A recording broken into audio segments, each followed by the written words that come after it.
Shidon, seorang ekspatriat atau pekerja asing, dijatuhi hukuman 5 tahun penjara karena mengangkut orang secara ilegal ke Arab Saudi. Jaksa penuntut umum Arab Saudi mengatakan terdakwa setuju dengan geng kriminal lintas batas untuk menyeludupkan sekelompok orang dari negara tetangga ke kerajaan.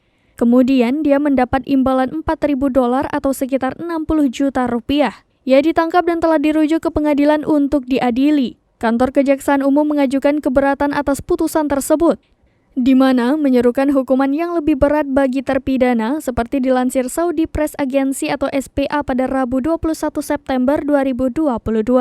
Pihak berwenang memperingatkan masyarakat untuk tidak terlibat dalam perdagangan manusia. Kerajaan telah memfasilitasi berbagai jenis visa untuk masuk, sehingga tidak perlu masuk secara ilegal ke negara itu.